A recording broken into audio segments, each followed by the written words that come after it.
رضی اللہ عنہ نے بیان کیا کہ نبی کریم صلی اللہ علیہ وسلم نماز میں دعا کرتے تھے کہ اے اللہ عیاش بن ابی ربیعہ، سلمہ بن ہشام اور ولید بن ولید رضی اللہ عنہم کو نجات دے۔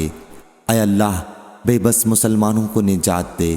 اے اللہ قبیلہ مضر کے لوگوں کو سختی کے ساتھ پیس ڈال اور ان پر ایسی قحط سالی بھیج جیسی حضرت یوسف علیہ السلام کے زمانے میں آئی تھی۔ صحیح بخاری حدیث نمبر 6940۔ حضرت انس رضی اللہ عنہ نے بیان کیا کہ رسول اللہ صلی اللہ علیہ وسلم نے فرمایا، 3 خصوصیتیں ایسی ہیں کہ جس میں پائی جائیں گی وہ ایمان کی شیرینی پالے گا۔ اول یہ کہ اللہ اور اس کے رسول اسے سب سے زیادہ عزیز ہوں۔ دوسرے یہ کہ وہ کسی شخص سے محبت صرف اللہ ہی کے لیے کرے۔ تیسرے یہ کہ اسے کفر کی طرف لوٹ کر جانا اتنا ناگوار ہو جیسے آگ میں پھینک دیا جانا۔ صحیح بخاری حدیث نمبر 6941۔ سعید بن زید رضی اللہ عنہ نے بیان کیا کہ میں نے اپنے آپ کو اس حال میں پایا کہ اسلام لانے کی وجہ سے مکہ معظمہ میں عمر رضی اللہ عنہ نے مجھے باندھ دیا تھا، اور اب جو کچھ تم نے عثمان رضی اللہ عنہ کے ساتھ کیا ہے، اس پر اگر احد پہاڑ ٹکڑے ٹکڑے ہو جائے تو اسے ایسا ہونا ہی چاہیے۔ صحیح بخاری حدیث نمبر 6942۔ قیس نے بیان کیا، ان سے خباب بن عرط رضی اللہ عنہ نے کہا کہ ہم نے رسول اللہ صلی اللہ علیہ وسلم سے اپنا حال زار بیان کیا۔ حضرت صلی اللہ علیہ وسلم اس وقت کعبے کے سائے میں اپنی چادر پر بیٹھے ہوئے تھے۔ ہم نے عرض کیا، کیوں نہیں آپ ہمارے لیے اللہ تعالیٰ سے مدد مانگتے اور اللہ سے دعا کرتے؟ حضرت صلی اللہ علیہ وسلم نے فرمایا، تم سے پہلے بہت سے نبیوں اور ان پر ایمان لانے والوں کا حال یہ ہوا کہ ان میں سے کسی ایک کو پکڑ لیا جاتا اور گڑھا کھود کر اس میں انہیں ڈال دیا جاتا، پھر آرا لایا جاتا تھا اور ان کے سر پر رکھ کر 2 ٹکڑے کر دیے جاتے اور لوہے کے کنگھے ان کے گوشت اور ہڈیوں میں دھنسا دیے جاتے، لیکن یہ آزمائشیں بھی انہیں اپنے دین سے نہیں روک سکتی تھیں۔ اللہ کی قسم، اس اسلام کا کام مکمل ہوگا اور ایک سوار صنعاء سے حضرموت تک اکیلا سفر کرے گا اور اسے اللہ کے سوا اور کسی کا خوف نہیں ہوگا، اور بکریوں پر سوا بھیڑیے کے خوف کے اور کسی لوٹ وغیرہ کا کوئی ڈر نہ ہوگا، لیکن تم لوگ جلدی کرتے ہو۔ صحیح بخاری حدیث نمبر 6943۔ حضرت ابو ہریرہ رضی اللہ عنہ نے بیان کیا کہ ہم مسجد میں تھے کہ رسول اللہ صلی اللہ علیہ وسلم ہمارے پاس تشریف لائے اور فرمایا کہ یہودیوں کے پاس چلو۔ ہم حضرت صلی اللہ علیہ وسلم کے ساتھ روانہ ہوئے، اور جب ہم بیت المدارس کے پاس پہنچے تو حضرت صلی اللہ علیہ وسلم نے انہیں آواز دی، اے قوم یہود، اسلام لاؤ، تم محفوظ ہو جاؤ گے۔ یہودیوں نے کہا، ابو القاسم آپ نے پہنچا دیا۔ حضرت صلی اللہ علیہ وسلم نے فرمایا کہ میرا بھی یہی مقصد ہے۔ پھر آپ نے دوبارہ یہی فرمایا اور یہودیوں نے کہا، ابو القاسم آپ نے پہنچا دیا۔ حضرت صلی اللہ علیہ وسلم نے تیسری مرتبہ یہی فرمایا اور پھر فرمایا، تمہیں معلوم ہونا چاہیے کہ زمین اللہ اور اس کے رسول کی ہے، اور میں تمہیں جلا وطن کرتا ہوں، پس تم میں سے جس کے پاس مال ہو اسے چاہیے کہ جلا وطن ہونے سے پہلے اسے بیچ دے، ورنہ جان لو کہ زمین اللہ اور اس کے رسول کی ہے۔ صحیح بخاری حدیث نمبر 6944۔ امام مالک نے بیان کیا، ان سے عبد الرحمن بن قاسم نے، ان سے ان کے والد نے، اور ان سے یزید بن حارثہ انصاری کے 2 صاحبزادوں عبد الرحمن اور مجمع نے، اور ان سے خنسہ بنت خزام انصاریہ نے کہ ان کے والد نے ان کی شادی کر دی۔ ان کی ایک شادی اس سے پہلے ہو چکی تھی اور اب بیوہ تھیں۔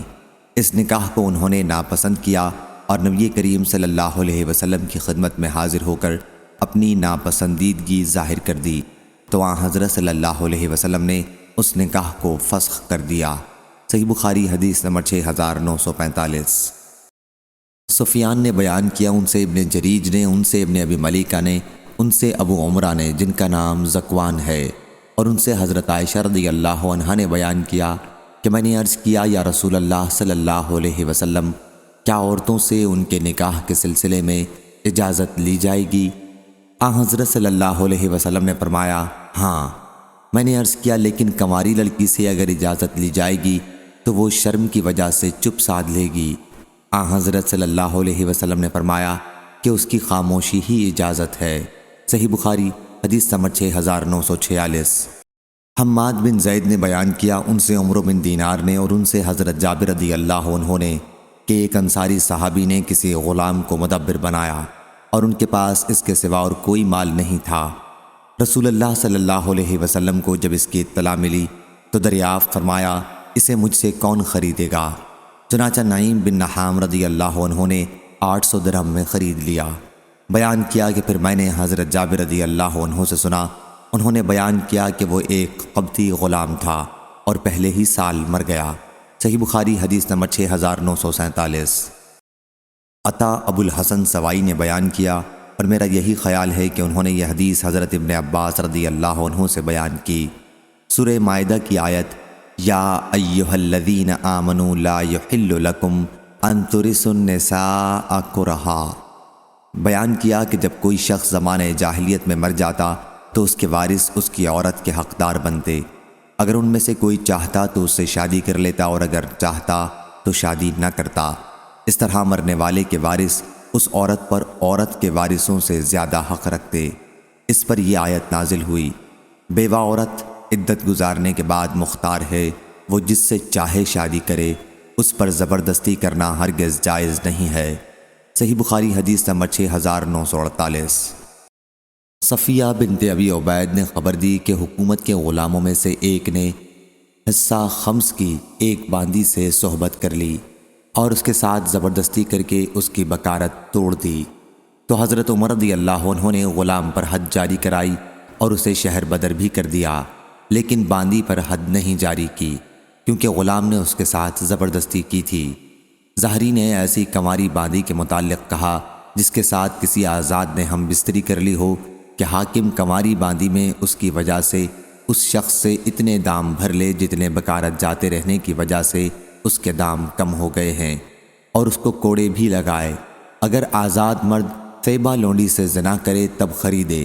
اماموں نے یہ حکم نہیں دیا ہے کہ اس کو کچھ مالی تاوان دینا پڑے گا، بلکہ صرف حد لگائی جائے گی۔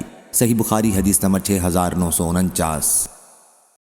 حضرت ابو ہریرہ رضی اللہ عنہ نے بیان کیا کہ رسول اللہ صلی اللہ علیہ وسلم نے فرمایا، ابراہیم علیہ السلام نے سارہ علیہ السلام کو ساتھ لے کر ہجرت کی تو ایک ایسی بستی میں پہنچے جس میں بادشاہوں میں سے ایک بادشاہ یا ظالموں میں سے ایک ظالم رہتا تھا۔ اس ظالم نے ابراہیم علیہ السلام کے پاس یہ حکم بھیجا کہ سارہ علیہ السلام کو اس کے پاس بھیجیں۔ آپ نے سارہ کو اس کے پاس بھیج دیا۔ وہ ظالم ان کے پاس آیا تو وہ وضو کر کے نماز پڑھ رہی تھیں۔ انہوں نے دعا کی کہ اے اللہ، اگر میں تجھ پر اور تیرے رسول پر ایمان رکھتی ہوں تو تو مجھ پر کافر کو نہ مسلط کر۔ پھر ایسا ہوا کہ وہ کمبخت بادشاہ اچانک خراٹے لینے اور گر کر پاؤں ہلانے لگا۔ صحیح بخاری حدیث نمبر 6950۔ حضرت عبداللہ بن عمر رضی اللہ عنہ نے خبر دی کہ رسول اللہ صلی اللہ علیہ وسلم نے فرمایا، مسلمان مسلمان کا بھائی ہے، نہ اس پر ظلم کرے اور نہ اسے کسی ظالم کے سپرد کرے، اور جو شخص اپنے کسی بھائی کی ضرورت پوری کرنے میں لگا ہوگا اللہ تعالیٰ اس کی ضرورت اور حاجت پوری کرے گا۔ صحیح بخاری حدیث نمبر 6951۔ حضرت انس رضی اللہ عنہ نے بیان کیا کہ رسول اللہ صلی اللہ علیہ وسلم نے فرمایا، اپنے بھائی کی مدد کرو خواہ وہ ظالم ہو یا مظلوم۔ ایک صحابی رضی اللہ عنہ نے عرض کیا، یا رسول اللہ صلی اللہ علیہ وسلم، جب وہ مظلوم ہو تو میں اس کی مدد کروں گا، لیکن آپ کا کیا خیال ہے جب وہ ظالم ہوگا پھر میں اس کی مدد کیسے کروں؟ حضرت صلی اللہ علیہ وسلم نے فرمایا کہ اس وقت تم اسے ظلم سے روکنا، کیونکہ یہی اس کی مدد ہے۔ صحیح بخاری حدیث نمبر 6952۔